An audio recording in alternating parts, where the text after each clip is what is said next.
لوگ مجھ سے آ کے کہتے ہیں نا علماء دیوبند کے یا تمہارے جو اکابر تھے ان کے عقیدے غلط تھے تو ان کے عقیدوں پر ہم سے مناظرہ کرو، تو میں ان سے جواب میں کہتا ہوں، وہ کہتے ہیں تمہارے باباؤں کے عقیدے غلط تھے، تم اپنے باباؤں کے عقیدے صحیح ثابت کرو، تو میں ان سے کہتا ہوں کہ ٹھیک ہے، میں ان سے کہتا ہوں بھائی میرے عقیدے پر بات کرو، کہتے نہیں ہمیں آپ کے عقیدوں پر اعتراض نہیں، آپ کے جو آباء و اجداد تھے جو روحانی بابے تھے ان کے عقیدے غلط ہیں، تو میں ان سے کہتا ہوں ٹھیک ہے، جو ہماری روحانی بابا تھے نا میرے عقیدوں کی بات کرتے تو میں تمہارے عقیدے پہ اعتراض کرتا، تو آپ جب بابا کی بات کر رہے ہو تو پھر بابا کھیلتے ہیں مارکیٹ میں۔ میں نے کہا میں اپنے بابے لے کر آؤں گا نبی تک سند پہنچاؤں گا، ان میں جس کے عقیدے خراب ہو تم بتانا، میں اس کا دفاع کروں گا، اور تم اپنے بابا لے کر آؤ کہاں تک؟ نبی تک، تو پھر میں بتاؤں گا تمہارے بابا کے کیا عقیدے تھے، کیونکہ بابا لاؤ مارکیٹ میں۔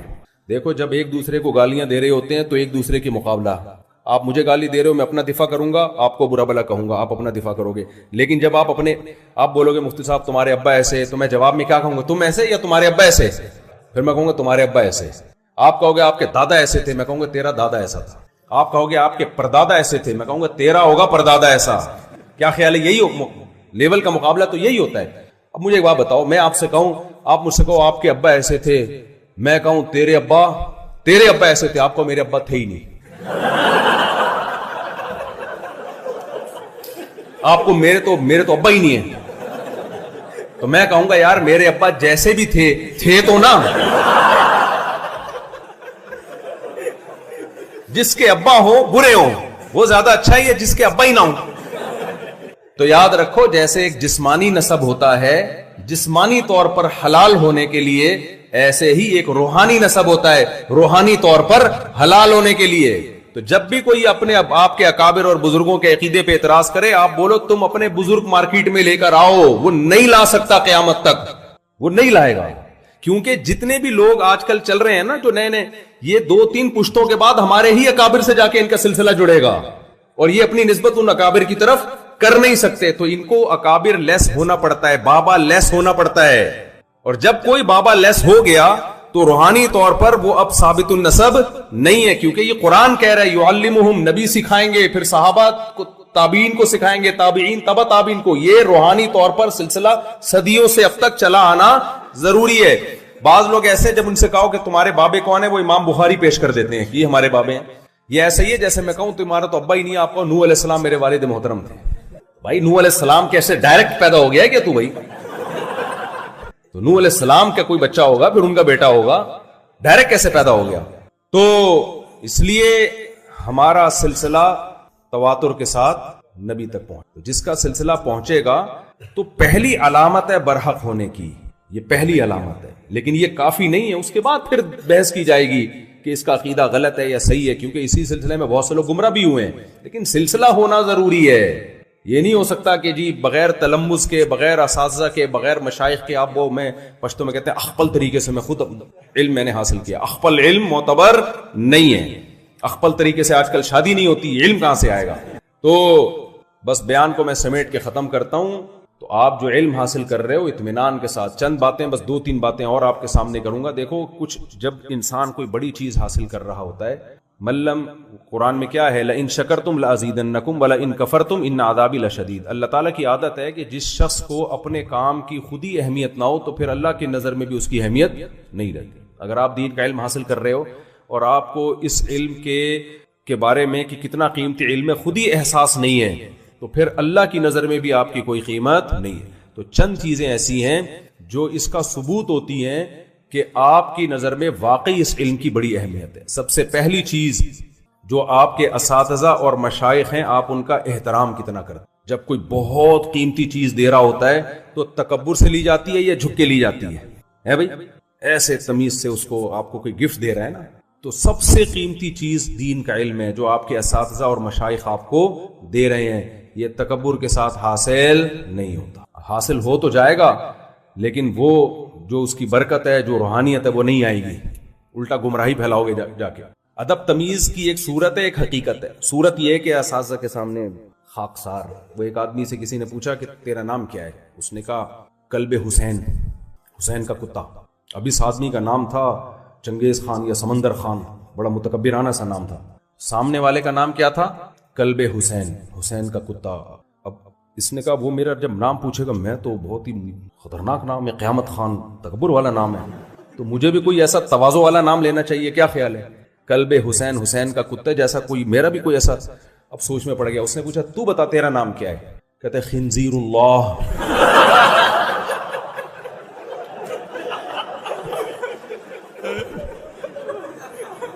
وہ ایک آدمی بیٹھا ہوا تھا کسی مجلس میں بیٹھا ہوا تھا، اس کا بھی ایسا قیامت خان جیسا کوئی متکبرانہ سا نام تھا نا۔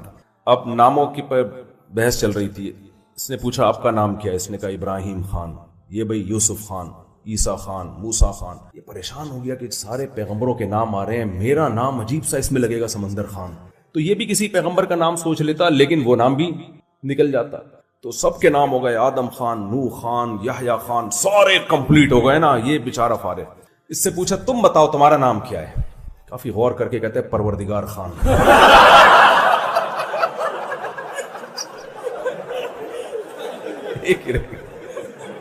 تو ایک ہوتی ہے تواضع کی صورت، سمجھ رہے ہو؟ تواضع کی صورت، ایسے جھکے جا رہے ہیں، یہ صورت ہے۔ ایک ہوتی ہے تواضع کی حقیقت۔ حضرت مولانا شرف علی تھانوی رحمہ اللہ نے فرمایا کہ ایک آدمی نیچے زمین پہ بیٹھتا ہے، لوگوں کے سامنے اوپر نہیں بیٹھتا، کوئی عالم ہے اور وہ سمجھتا ہے کہ میرا مقام تو یہ ہے کہ میں اوپر بیٹھوں، لیکن میں تواضع کرتا ہوں، میں طلبہ کے قدموں میں بیٹھوں گا، اوپر نہیں بیٹھوں گا۔ فرمایا یہ صورتاً متواضع ہے، حقیقتاً متکبر ہے، سمجھتا اپنے آپ کو اوپر بیٹھنے کے قابل ہے، لیکن تواضعاً کیا کر رہا ہے؟ نیچے بیٹھ رہا ہے۔ یہ صورتاً متواضع ہے، حقیقتاً کیا ہے؟ متکبر۔ اور ایک استاذ وہ ہے جو سمجھتا ہے کہ اللہ نے مجھ پہ ستاری کا معاملہ کیا ہوا اور پتہ نہیں آخرت میں میرا حشر کیا ہوگا، میرا شمار مقبول علماء میں ہوگا یا نہیں ہوگا، تو اس لحاظ سے میں اس قابل ہوں کہ طلبہ کی جوتیوں میں بیٹھوں، لیکن اللہ نے چونکہ ظاہری طور پر ایک عہدہ دے دیا ہے، اس عہدے کا تقاضا یہ ہے کہ اوپر بیٹھ کے سبق پڑھایا جائے اور طلبہ سے اپنا احترام کروایا جائے۔ فرمایا یہ صورتاً متکبر ہے، حقیقتاً کیا ہے؟ متواضع ہے، کہ اپنے آپ کو اس قابل سمجھتا نہیں ہے۔ سمجھتے ہو کہ نہیں سمجھتے؟ تو آج کل صورت تو بہت ہے، کلب حسین اور خنزیر اللہ خان اور خاکسار، بندہ نواز، احقر الورا۔ ایک مولوی صاحب بیان کر رہے تھے، میں خانقاہ میں گیا کسی کو لے کے، کسی کالج کے لڑکے کو لے کے، کسی بزرگ تھے، بہت پرانا قصہ ہو گیا، کوئی غیبت نہیں ہے، ان کو بھی نہیں پتا چلے گا کہ ان کی بات ہو رہی ہے۔ وہ کالج کا لڑکا تھا، وہ جاتا نہیں تھا خانقاہوں میں بیان سننے، کہہ رہا یار میری سمجھ میں نہیں آتی باتیں ان کی، illogical باتیں۔ میں نے کہا بھائی چلو یار اللہ والوں کے پاس جایا کرو۔ وہ بزرگ بیان یہ کر رہے تھے تواضع پہ بیان، کہ ہم سب کو چاہیے ہم اپنے آپ کو جانوروں سے بھی بدتر سمجھیں۔ تو مجھے یوں کر کے دیکھتا ہے کہ بھائی ہم کیوں جانور سے بدتر؟ وہ کالج کا لڑکا نا، مجھے یوں، میں نے کہا بھائی اس کا ایک مطلب ہے میں بعد میں سمجھاؤں گا، بیٹھ بیان چل رہا ہے۔ پھر انہوں نے کہا بلکہ ہمیں چاہیے ہم اپنے آپ کو کافروں سے بھی بدتر سمجھیں کہ کوئی انجام کا پتہ نہیں کر رہا۔ وہ مجھے پھر دیکھ، کافر سے ہم مسلمان کیا کافروں سے بدتر؟ میں نے کہا بھائی سمجھا، آرام سے بیٹھو، میں اس کا مطلب اس پہ حاشیہ چڑھاؤں گا، میں اس کا مطلب ہے، مجھے ڈر یہ ہو رہا ہے کہ وہ لوگ مجھے دیکھ رہے ہیں۔ میں نے اس کو چپ کرایا۔ پھر وہ آگے کہتے ہیں بلکہ ہمیں اپنے آپ کو گوبر اور گوں کے کنستر سے بھی برا سمجھنا چاہیے۔ جب یہاں آئے نا تو میں نے کہا اب زیادہ ہو گئی ہے، کیا ہو گئی، اب اتنی تواضع تو میں افورڈ نہیں کر پا رہا۔ تو میں نے کہا اب صحیح ہے، اب یہ اس کا کوئی میرے پاس تعویل تو سمجھنے پر گورنمنٹ کی طرف سے کوئی پابندی نہیں ہے، کوئی کچھ بھی سمجھے اپنے آپ کو، کوئی مسئلہ نہیں ہے۔ تو تواضع کے تکلفات تو مارکیٹ میں بہت چل رہے ہیں۔ حضرت حکیم الامہ مولانا تھانوی رحمہ اللہ نے فرمایا جب تمہارے استاذوں کو کوئی برا بلا کہہ رہا ہو تمہارے سامنے اور تمہیں پتہ ہے کہ غلط کہہ رہا ہے، چپ نہ بیٹھو، فوراً ٹوکو ان کو کہ حضرت آپ یہ بات، میں نے طلبہ میں دیکھی ہے یہ بات، استاذوں کے جوتے بھی اٹھا رہے ہیں، مالشیں بھی ہو رہی ہیں، جھک بھی رہے ہیں، اور کوئی غیبت کر رہا ہے آپ کے استاذ کی اور آپ چپ کر کے بیٹھے ہوئے ہیں۔ بے شرمی کی، بے غیرتی کی بات ہے، تو مت چپ رہو، بولو کہ آپ غلط کہہ رہے ہو۔ ویسے چپ رہتے کوئی مسئلہ نہیں، لیکن جب آپ کے بڑوں کو کوئی برا کہہ رہا ہے اور آپ کو پتہ ہے کہ غلط کہہ رہا ہے تو ان کا دفاع کرو۔ سامنے اتنے بنے ہوئے ہوتے ہیں نیک، جیسے ایسا لگ رہا ہے کہ ساری سکینت انہی پہ نازل ہوئی ہے اور ان سے زیادہ نیک اور ہونہار شاگرد دنیا میں ہے ہی نہیں، لیکن جب دفاع کی بات آئے، جب حقیقی خدمت کی بات آئے تو چپ بیٹھے ہوئے۔ تو حقیقت کو فوکس کرو، سمجھ رہے ہو؟ تو حکیم الامہ نے ایک بڑی زبردست بات کی ہے، فرمایا دو طرح کے تعلق ہوتے ہیں، ایک عقیدت کا اور ایک محبت کا۔ فرمایا عقیدت کا تعلق یہ کمزور بھی ہوتا ہے اور ٹوٹتا بھی ہے، محبت کا تعلق یہ مضبوط ہوتا ہے۔ اولاد سے عقیدت ہوتی ہے یا محبت؟ اولاد کی کوئی برائی دیکھ کر آپ کا دل چاہتا ہے کہ اس کو پوری دنیا میں پھیلاؤں؟ نہ، آپ چاہتے اس کو چھپائیں، کیونکہ یہ اس کی بدنامی سے میری بدنامی ہے. جس سے انسان کو محبت ہوتی ہے اس کا عیب جب سامنے آتا ہے تو چھپانے کی کوشش کرتا ہے. لوگوں کہتے ہیں بتانا نہیں بھائی کسی کو، میرے گھر کا معاملہ ہے. لیکن عقیدت جس سے ہو، اس کی برائی سامنے آئے تو انسان کہتا ہے اس کو بتا دو، اور عقیدت 2 منٹ میں ختم.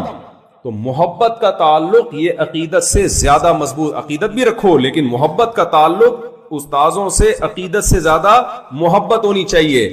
اگر محبت نہیں ہوگی تو کیا ہوگا؟ کوئی استاذوں کی برائی کر رہا ہے، کوئی غلط باتیں کر رہا ہے، تو آپ کے دل میں عقیدت ختم ہو جائے گی. محبت ہوگی تو آپ کو تکلیف ہوگی کہ میرے استاذوں کو برا بلا کیوں کہہ رہی ہے. جس سے انسان کو محبت ہوتی ہے نا، اس کے غم کو اپنا غم سمجھتا ہے. محبت میں انسان پھر دفاع کرتا ہے. تو محبت کا تعلق ضروری ہے عقیدت کی نسبت. آج عقیدت تو ہوتی ہے، اپنے اساتذہ سے، اپنے مشائخ سے محبت نہیں ہوتی. تو پہلا کام کیا کرنا ہے؟ عقیدت اور محبت، احترام، یہ ضروری ہے. دوسری چیز جو طالب علم میں اور علماء میں انتہائی ضروری ہے وہ ہے استغنا، غیر اللہ سے استغنا. کیونکہ اکثر طلبہ غریب ہوتے ہیں. اکثر کیا ہوتے ہیں؟ صرف 4 شادیوں کی باتیں سن سن کے ساری زندگی خوش ہوتے رہتے ہیں بیٹھ کے. جب ٹینشن میں ہوتے ہیں 4 شادیوں بیان لگا، ان کو پتا ہے کہ کوئی ایک بھی نہیں دے گا. حضرت مولانا شریف تھانوی رحمہ اللہ نے لکھا ہے کہ اللہ کی عادت یہ ہے کہ پیغمبروں میں اور علماء میں اکثریت غریب ہی رہے. یہ عادت اللہ ہے. ایک سلیمان علیہ السلام مالدار پیغمبر گزرے، ایک داؤد علیہ السلام. اور کوئی مالدار پیغمبر ہے آپ کے علم میں؟ ہیں کوئی ہے پیغمبر جو مالدار ہو؟ سارے مسکین. اور سید المساکین محمد صلی اللہ علیہ وسلم، جن کے گھر میں 40 دن چولہا ہی نہیں جلتا تھا. تو علماء کس کے وارث ہیں بھائی؟ انبیاء کے.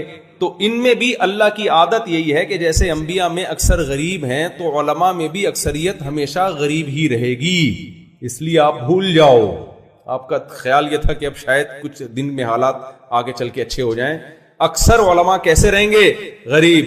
تو استغنا کی ضرورت امیروں کو نہیں ہوتی، ان کے پاس پیسہ ہوتا ہے. استغنا کی ضرورت کس کو ہوتی ہے؟ غریبوں کو ہوتی ہے. تو اپنے علم کو بیچنا نہیں ہے، کسی کے سامنے اپنی حاجت ظاہر نہیں کرنی ہے. دیکھو نبی کے پاس ابو طلحہ انصاری آئے، یا رسول اللہ، اللہ نے فرمایا لن تنالوا البر حتى تنفقوا مما تحبون، محبوب چیز صدقہ کرو گے تو اللہ کا قرب پاؤ گے. تو نبی نے کیا فرمایا؟ انہوں نے کہا میں اپنا باغ دینا چاہتا ہوں. آپ نے فرمایا اپنے چچا زاد بھائیوں کو دے دو. کیا میرے اور آپ میں یہ ظرف ہے؟ میرے پاس اگر کوئی کروڑ پتی آدمی آئے کہ فیصل آباد میں میری 6 دکانیں، 6 ارب روپے کی 6 دکانیں ہیں، میں چاہتا ہوں صدقہ کر دوں، آپ کا کیا خیال ہے؟ تو میرے دل میں تو سب سے پہلے آئے گا کہ احقر مناسب رہے گا اس کے لیے کیا کہ ایک دکان احقر کے نام کر دو. تو ایک طرف گھر میں 40 دن چولہا نہیں جل رہا، لیکن صدقہ کرنے والے کو ترغیب کیا دی جا رہی ہے؟ اپنے چچا زاد بھائیوں کو دو. تو یہ ظرف آج کل مارکیٹ میں شارٹ ہے.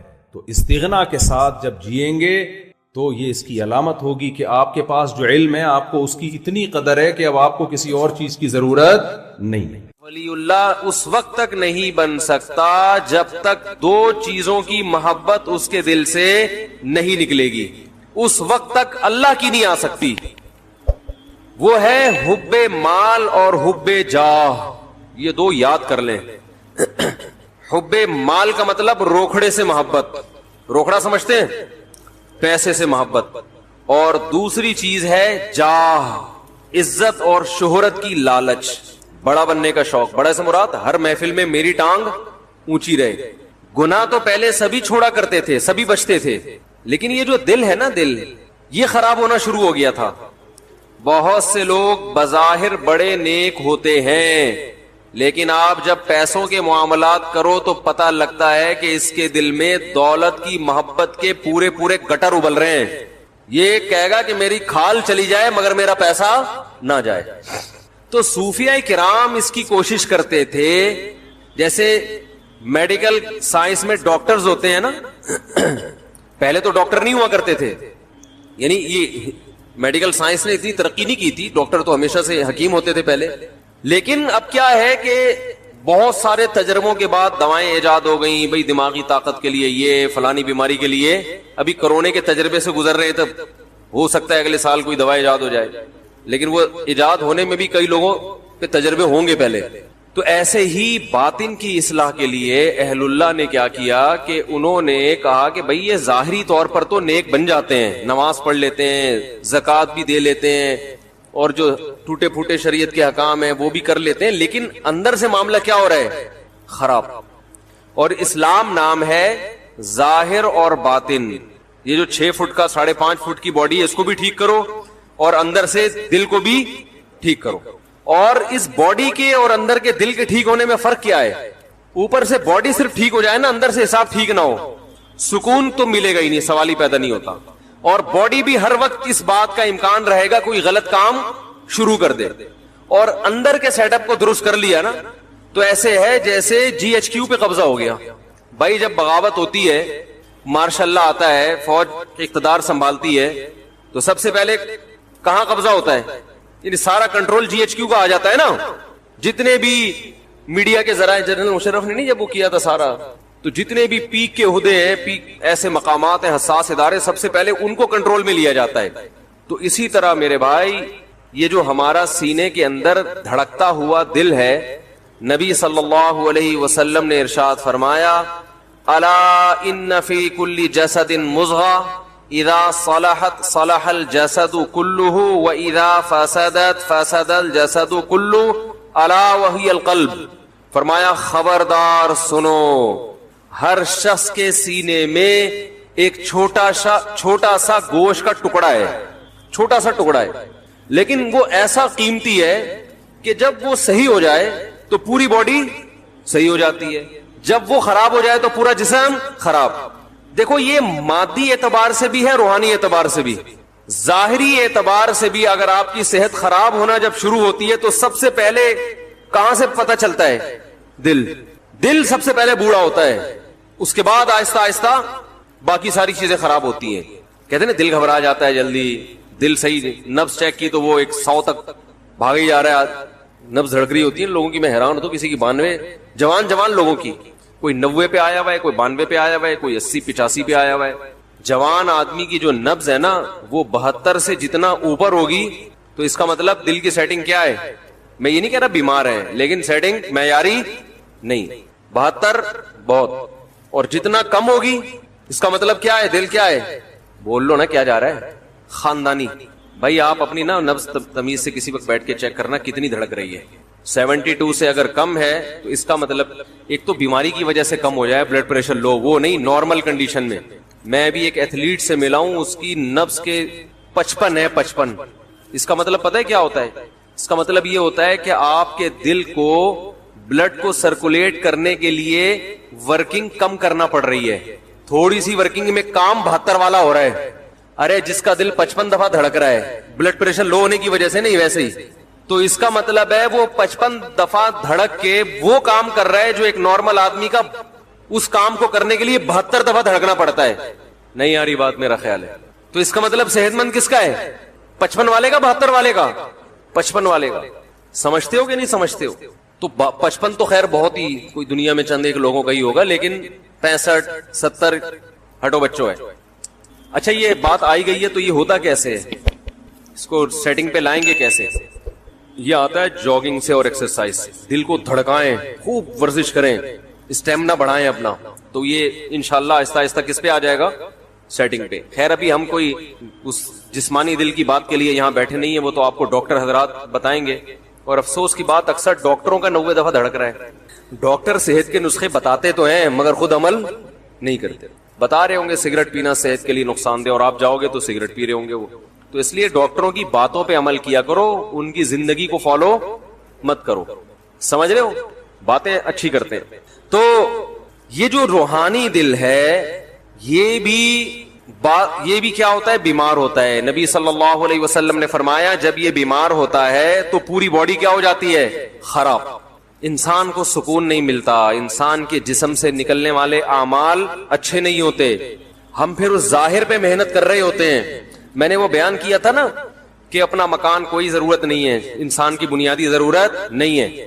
اتنے دلائل سے سمجھایا, نیچے کچھ لوگوں کے کمنٹ سے اس مولوی کی باتوں میں مت آؤ, اپنا مکان تو اپنا ہی ہوتا ہے. تو وہ دلائل ان کی سمجھ میں کیوں نہیں آ رہے؟ اس لیے کہ دل میں یہ تصور بٹھانے کے لیے تیار ہی نہیں ہے کہ یہ مسافر خانہ ہے. وہ ظاہری چمک دھمک کو دیکھ رہے ہیں, وہ W11 کی چمک پٹیوں کو دیکھ رہے ہیں. وہ یہ دیکھ ہی نہ ہے کہ بھائی تیرا اسٹیشن آگے لانڈی میں اترنا ہے, تو نے ایک تو WR لانڈی جاتی نہیں ہے، پھر بھی پتہ نہیں میں کیوں پہنچا کے آتا ہوں اس کو لانڈی ہمیشہ. وہ یہ نہیں دیکھ رہے ہوتے. تو یہ بھائی دل میں پہلے یہ تصور بٹھاؤ گے تو پھر ہماری باتیں اور علماء کی باتیں سمجھ میں آئیں گی. نہیں بٹھاؤ گے تو وہ بھینس کے آگے بین بجانا، بولتے رہو، لوگ بولیں گے بیوقوف ہے. پتہ نہیں